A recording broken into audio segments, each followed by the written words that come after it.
आज मुकुंद आमचे संगोराम आमचे मित्र यांनी मला फोन केला की या कार्यक्रमाला तुम्हाला यायचं आहे. सहसा मी मुकुंदरावांचं बोलणं टाळत नाही हे त्यांनाही माहिती आहे आणि म्हणून मी आजच्या कार्यक्रमाला आलो. खरं तर त्या दिवशी माझ्या हस्ते कमलेश सुतारांचा माझ्या हस्ते सत्कार झाला होता मुंबईमध्ये. त्याच आणि हाही सत्कार इथे होता. मी त्यांना सांगितलं होतं खरं तर जॉईन करून घ्या, पण आज इथे मृणालिताई आल्या. त्यांनी फार सुंदर भाषण केलं, चांगलं भाषण केलं. इतरही सगळे पुरस्कार इथे मिळणारे सगळे लोक आहेत. अनेक पत्रकार आहेत. आत्ता आवट्यांनी भाषण केलं आणि त्याच्यामध्ये त्यांनी एक आशावाद दाखवला की पुढे आहे. मलाही आशा आहे. मी काही निराश नाही आहे. पत्रकारितेतनं मीही आलो. मग मार्मिकमधनं असेन, सामनामधनं असेन. मी अनेकदा सांगितलं, मी 2 वर्ष मी लोकसत्तेमध्ये फ्रीलान्सर म्हणून, व्यंगचित्रकार म्हणून काम केलं.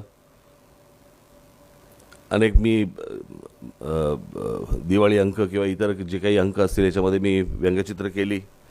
घरात माझ्या ती गोष्ट होती, त्याच्यामुळे मला लहानपणापासून मी त्या वातावरणातच वाढलो. पत्रकारिता बदलली याच्यामध्ये काही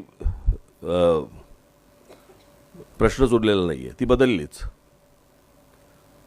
मला फक्त एकाच गोष्टीचं भीती वाटते आहे पत्रकारितेमध्ये की पत्रकारांची आतली जाणीवा मेलेल्या नाही आहेत, पण सरकार तुम्हाला किंमत देत नाही. ही मला असं वाटतं अत्यंत भयानक गोष्ट आहे. तुम्ही कितीही लिहा, तुम्ही कितीही गोष्टी मांडा, तुम्ही कितीही गोष्टी दाखवा, आम्हाला तुमच्या बोलण्याने आणि लिहिण्याने आम्हाला काही फरक पडत नाही. मला असं वाटतं की ही विचार करण्यासारखी सर्वात महत्त्वाची गोष्ट आहे. पत्रकार एका पोटतिडकीने लिहित असतात, परंतु त्याचबरोबर आत्ताची जी परिस्थिती, मी त्या दिवशीच्या माझ्या भाषणामध्ये मी सांगितलं, मी मध्यंतरी नागपूरला गेलो होतो, अधिवेशनामध्ये चुकून गेलो होतो. मला अनेक काही जुने पत्रकार मला भेटले आणि ते पत्रकार भेटल्यावरती मी त्यांना विचारलं, म्हटलं काय सध्या कुठे आहात. माझा विचारण्याचा उद्देश असा होता की वर्तमानपत्र का चॅनल. तर त्यांनी सांगितलं नाही, या मंत्र्याकडे असतो. दुसरा भेटला, त्यांनी पण मला तेच सांगितलं. तिसरा भेटला मला, त्यांनी पण तेच सांगितलं मला. आणि चांगले पत्रकार मंत्र्यांकडे कामं करतायत. आणि जर समजा अशा प्रकारे जर समजा राज्यकर्त्यांना, मंत्र्यांना, आमदारांना, खासदारांना जर समजा वाटलं की आम्ही तुम्हाला कसेही शरण आणू शकतो आणि तुम्हाला कधीही विकत घेऊ शकतो, ही मला असं वाटतं जी भावना निर्माण झालेली आहे, ही जोपर्यंत मरत नाही, त्यांना भीती वाटत नाही तुमची, तोपर्यंत काही होणार नाही. हा सगळा पोकळ आशावाद आहे.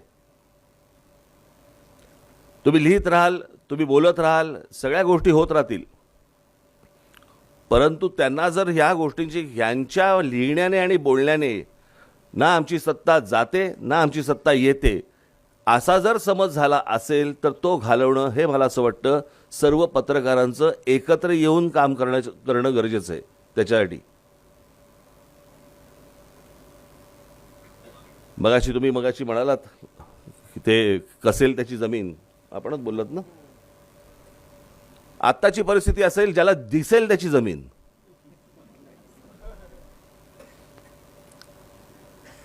तुम्ही गेल्या 20 वर्षातली 25 वर्षातली माझी सगळी भाषणं काढून बघा. तुम्हाला हे सगळे विषय मी तेव्हापासून मी मांडत आलेलो आहे. माझं तर एक भाषण इथे पुण्यामध्येच झालं होतं, जवळपास त्याला आता एक 20-25 वर्ष झाली. आणि त्यावेळेला मी त्यांना म्हटलं होतं की मुंबईची वाट लागायला म्हटलं एक काळ गेला, पुण्याची वाट लागायला वेळ पण जाणार नाही. आज अवस्था बघा पुण्याची. 5-5 पुणे आहेत. मूळ पुणे वेगळं, मग अजून त्या सिंहगडच्या इकडचं वेगळं, अजून दुसरीकडचं वेगळं, सगळीकडची वेगळी. काही त्याला आकार ना उकार ना काही. आणि तुम्ही मगाशी म्हटलं त्याप्रमाणे की बाबा एका दिवसामध्ये पाणी तुंबलं आणि मग सगळं पाऊस पडला आणि पाणी तुंबलं, होणारच आहे ते. याचं कारण कोणाचं लक्षच नाही आहे. मी नेहमी सांगत आलो की 4 प्रकारच्या जमिनी असतात. एक असते ती केंद्र सरकारची असते, दुसरी असते ती राज्य सरकारची असते, तिसरी असते ती महानगरपालिकेची असते आणि चौथी असते ती खाजगी असते. आज मुंबईमध्ये जर समजा तुम्ही आलात तर तुम्हाला हजारो एकरची गोदरेजची जागा तुम्हाला लँड तुम्हाला दिसेल. त्या विक्रोळी आणि या सगळ्या भागामध्ये हजारो एकर आहे. एक झोपडं दिसणार नाही त्याच्यावरती तुम्हाला. केंद्राच्या, राज्याच्या आणि महानगरपालिकेच्या सर्व जागांवरती झोपडपट्ट्या कशा काय झाल्या, अनधिकृत बांधकामं कशी काय झाली, याचं कारण त्याला आईबापच नाहीये. कोणत्याही राज्यकर्त्याला, कोणत्याही आमदाराला, कोणत्याही खासदाराला, कोणत्याही नगरसेवकाला हे माझं आहे, हे माझ्या शहराचं आहे, हे माझ्या नागरिकांचं आहे अशी भावनाच नाहीये. जे आहे ते आत्ता ओरबाडून घे. पुढचं कोणी बघितलंय मला कळतच नाही. मला ही ती जी फ्रेज आहे ना, काय पैसे कमवले त्यांनी, 7 पिढ्या बसून खातील, 6 काय अपंग निघणार आहेत का, की सगळी जबाबदारी तुझ्यावर टाकली आहे? इतके नालायक निघणार आहेत तुझे 6 जण?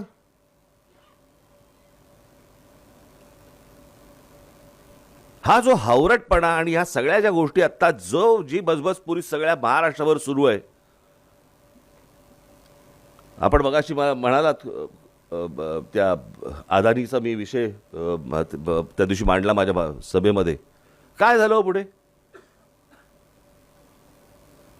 मी मांडलाय म्हणून नाही, परंतु तो विषय इतका गंभीर आहे की पत्रकारांनी तो विषय लावून काय धरला, सोशल मीडियावरती चालू होता. मी काढलाय म्हणून मी सांगत नाहीये. आपल्याला ह्यातली भयानकपणा आपल्याला कळला पाहिजे की आपल्या हातून काय चाललंय, आपल्या हातून काय जातंय आणि त्या गोष्टींवरती आपलं लक्ष आहे का? आपण या गोष्टींची सरकारला काही जाणीव करून देऊ शकतो का? मला तर आज सगळ्या पत्रकारांना एवढंच सांगायचं आहे, तुमच्यावरती दबाव येत असेल, मला माहिती आहे. माझे अनेक पत्रकारांचे अनेक अत्यंत जवळचे संबंध आहेत. अनेक पत्रकार माझ्याकडे येऊन बोलत असतात, सांगत असतात नेमकं काय चालू आहे आत्ताच्या या सगळ्या सरकारमध्ये. याच्या अगोदरच्या सरकारमध्येही या प्रकारच्या गोष्टी होत्या, जरा लपून छपून होत्या. आता फारच उघड झालं सगळं. आणि मग जर का समजा तुम्ही थोडीशी विरोधात बातमी टाकली की वरनं फोन मालकाला, संपादकाला वरनं फोन आणि दबाव टाकायचा, परत बातमी येता कामा नये. माझं तर सर्व पत्रकारांना माझं म्हणणंच आहे, सांगणंच आहे, असा जर एकदा जरी दबाव आला ना, त्यांच्या बातम्याच टाकायच्या पहिले बंद करा. चांगल्या वाईट कुठच्याही बातम्या टाकायच्या बंद करा. एकदा बातम्या का बंद झाल्या एकदा विचारायला येऊ तर देत.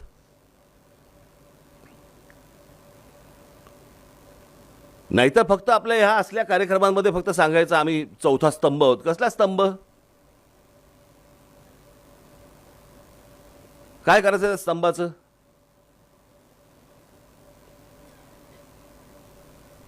भाई या सगळ्या म्हणजे मला फक्त नोकरी टिकवायची आहे म्हणून मी पत्रकार आहे.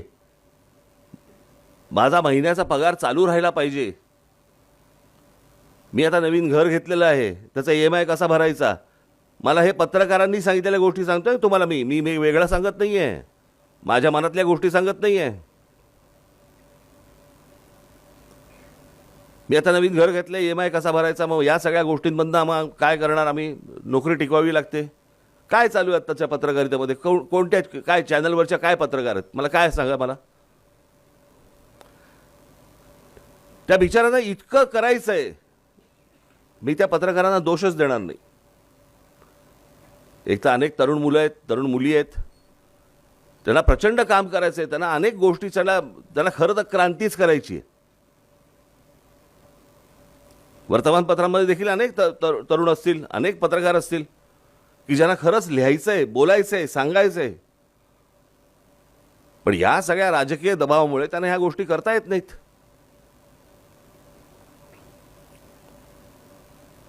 मग त्यांनी काय करावं? आता ताई तुम्ही मगाशी सांगितलं शाळांचा विषय. महाराष्ट्रामध्ये मराठी राज्यकर्ते मराठी शाळा विकतायत कसे आणि ह्याच्या मागे नेमकं कोण आहे एकदा काढा तर. आपल्याला असं वाटतं की महाराष्ट्रातले राज्यकर्ते शाळा विकतायत. हा शाळेचा विषय नाही आहे, हा जागेचा विषय. महाराष्ट्रामध्ये फक्त लँड विकणे, जागा विकणे एवढाच फक्त धंदा सुरू आहे. या अत्यंत मोक्याच्या ठिकाणी असलेल्या अनेक या शाळा ज्या आहेत मराठी माध्यमांच्या, ह्याच्यावरती कोणाचं तरी लक्ष आहे. हे लक्ष असल्याशिवाय मंत्रालयामध्ये कुठची फाईल हलत नाही. कोणाला तरी या जागा पाहिजेत. आपल्याला असं वाटतं मराठी शाळा बंद करतायत. मराठी शाळा नाही बंद करत आहेत, ते त्यांना जागा हव्यात. त्या मला असं वाटतं आपल्याला एक काहीतरी गोष्ट दाखवली जाते, सांगितली जाते. आता सोशल मीडियासारखी गोष्ट मी माझ्या भाषणामध्ये मी सांगितलं, सोशल मीडिया हा वाईट नाही आहे. सोशल मीडियावरच्या ज्या काही गोष्टी येतात मला असं वाटतं त्याच्यामध्ये गुंतून पडू नये. कारण कुठच्या या सगळ्या राज्यकर्त्यांना हेच हवं आहे. IPL गुंतून पडा, 2020 गुंतून पडा, अजून कुठच्याही कॉन्सर्ट आली, अजून कुठच्याही गोष्टी झाल्या, ह्याच्यामध्ये सतत गुंतून पडा. सरकारला प्रश्न विचारू नका, राहा त्याच्यामध्ये. इंस्टाग्राम सतत उघडा आणि बघत बसा. याच्यामध्ये तुम्हाला सगळ्यांना गुंतवून ठेवायचं आणि मूळ प्रश्नांकडे दुर्लक्ष करायचं. आत्ता साधी जी गोष्ट आहे, आपण आता डिलिमिटेशनचा आत्ता विषय निघाला होता, बरोबर आहे. आणि मग तो नेला कुठे की महिला आरक्षणाला बघा सगळ्यांनी कसा विरोध केला. महिला आरक्षण तर 2023 साली झालंय. 33% महिलांना आरक्षण द्यायचं हे बिल पास झालेलं आहे 23 सालीच. आता महिला आरक्षण आलं कुठून? परंतु ते ज्या पद्धतीने यायला पाहिजे होतं, वर्तमानपत्रातनं चॅनलमधनं एकदा आलं, दुसऱ्यांदा आलं. हे जे मोर्चे काढत होते, या मोर्चे काढणाऱ्या जी लोक होती त्यांना मला असं वाटतं पत्रकारांनी विचारायला पाहिजे होतं 2023 साली काय झालं. मग तुम्ही आता मोर्चा का काढतात?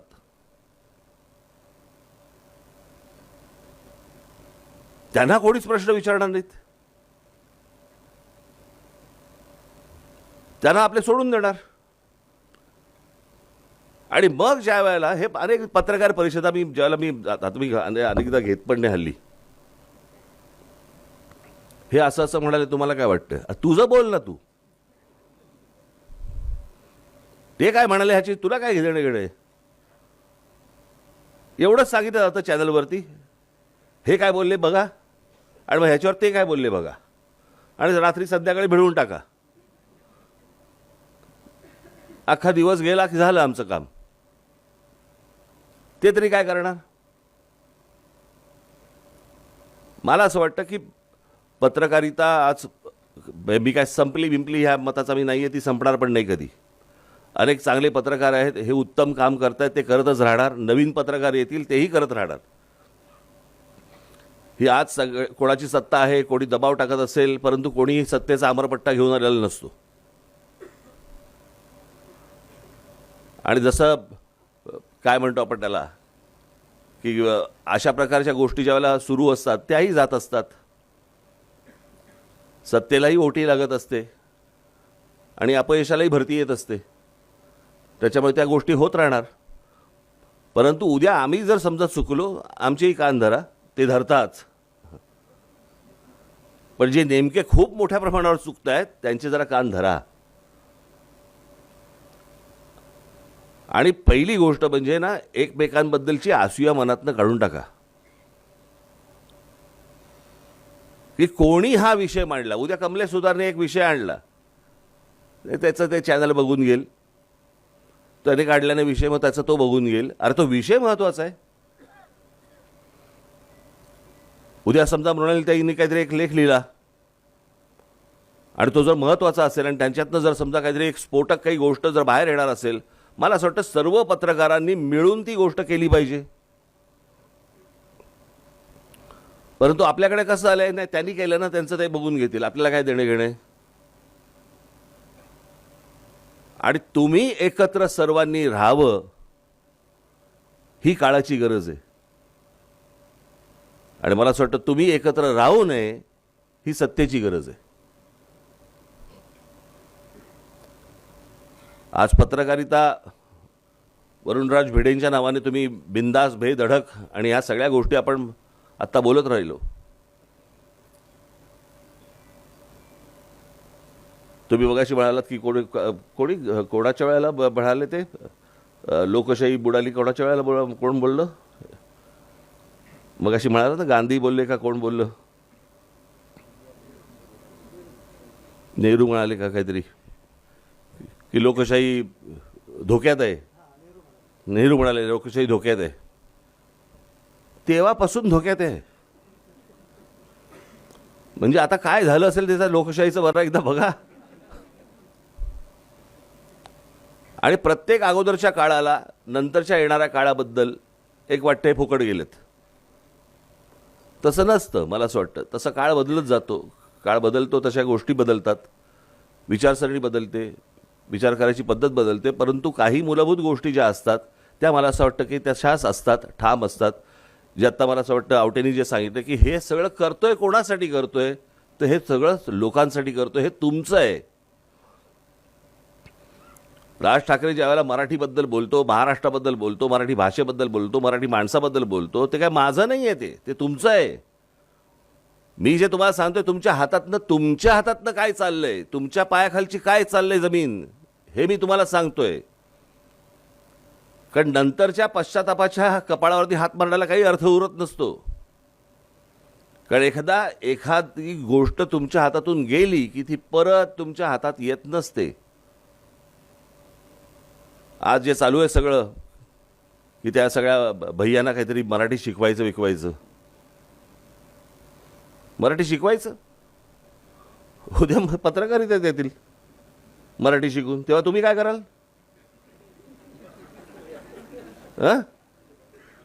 अनेक पत्रकार सांगतात नाही, पण शेवटी कसं आहे, ते आलेत आता म्हटल्यानंतर मराठी शिकवलं पाहिजे आणि उत्तम शिकले.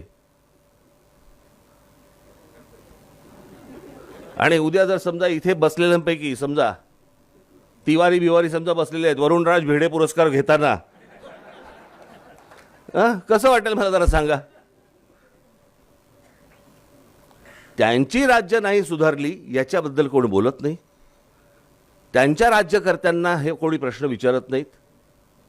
प्रत्येक वेळेला प्रश्न महाराष्ट्रातच निर्माण होणार. प्रत्येक वेळेला तुम्हाला येऊन महाराष्ट्रातच तुम्हाला धमकी दिली जाणार आणि त्याच्यावरती आमचे राज्यकर्ते हे हात सोडत बसणार. कोणाच्या दबावाखाली? का तुम्ही असे सगळेजण बॅकफूटवरती येऊन का खेळतात मला कळलेलं नाही. दुसऱ्या राज्यांमध्ये हिंमत आहे का असं कोणाची बोलायची? परंतु त्यांच्यावरती त्या प्रकारचा दबावच नाही आहे. आज ही गोष्ट त्यांनी तामिळनाडूमध्ये करून दाखवावी, बंगालमध्ये करून दाखवावी, लांब कशाला गुजरातमध्ये करून दाखवावी की आम्ही गुजराती नाही बोलणार, हिंदीच बोलणार, करून दाखवावी. हे तुमच्याच नाकावर टिचून येऊन का बोलतात? याचं कारण मी अनेकदा बोलत आलोय, जिथे जमीन भुसभुशीत असते ना तिकडेच घुशी होतात. घुशी खडकात नाही होत. खडकात वाव नसतो त्यांना. जी राज्य त्यांचे लोक हे ज्यावेळेला टणक राहतात, कडक राहतात, त्यावेळेला असली लोक येऊन शिरू शकत नाहीत, अशी लोक येऊन बोलू शकत नाहीत. पण आमच्याच सगळ्या लोकांचं मवाळ धोरण असतं. 4 गोष्टी ते राज ठाकरेला सुनावतील आमचे पत्रकार की मारणं हा काय उपाय आहे का? बरं, मग काय लिहिणं उपाय आहे? हे लिहून ऐकणार आहेत? मी अनेकदा सांगितले, आम्ही पहिले कधीही या सगळ्या गोष्टी करताना पहिले हात जोडूनच जातो. नाही ऐकलं तर हात सोडून जातो. परंतु ह्या प्रकारचं ज्या वेळेला वातावरण तयार होतं राज्यामध्ये, त्यावेळेला तुम्ही इतर राज्यांचे पत्रकार, इतर राज्यांचे सगळ्या राजकीय पक्षांचे नेते, सगळी लोक आणि जनता ही कशी एकवटते त्यांच्या भाषेसाठी आणि त्यांच्या गोष्टींसाठी, हे कधीतरी आपण बघणार आहोत की नाही? आज इथे ताई तुम्ही म्हणालात की मराठी शाळांच्या बद्दल कोणाला आस्था आहे आणि कोणाला काय. आत्ता 1 मे आहे ना, परवा दिवशी 1 मे आहे ना. मी दरवर्षी तिकडे सकाळी जातो. 1 मे हा दिवस कसला दिवस आहे हो? महाराष्ट्र दिन म्हणजे काय? मुंबईसह संयुक्त महाराष्ट्र झाला तो दिवस ना. मी मुंबईच्या बाहेरच्या लोकांनी तिकडे यावं वगैरे वगैरे, आला तर आनंदच आहे. परंतु मुंबईतल्या राहणाऱ्या मराठी माणसांना वाटत नाही की यांच्यामुळे आज आम्ही इथे आहोत, यांच्यामुळे ही महाराष्ट्राची राजधानी आहे, आपण तिकडे जाऊन त्यांना वंदन केलं पाहिजे, आपण त्यांना तिकडे जाऊन फुलं वाहिली पाहिजेत, असं मुंबईतल्या मराठी माणसाला वाटतच नाही.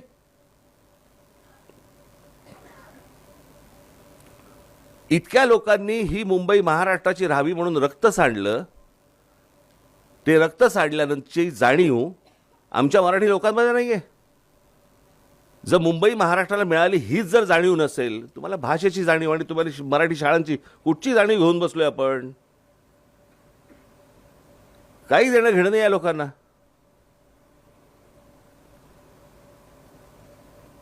ज्या वेळेला लोकांना कळेल की 1 मेला जिकडे बाबा महासागर आलाय तिथे मराठी माणसांचा,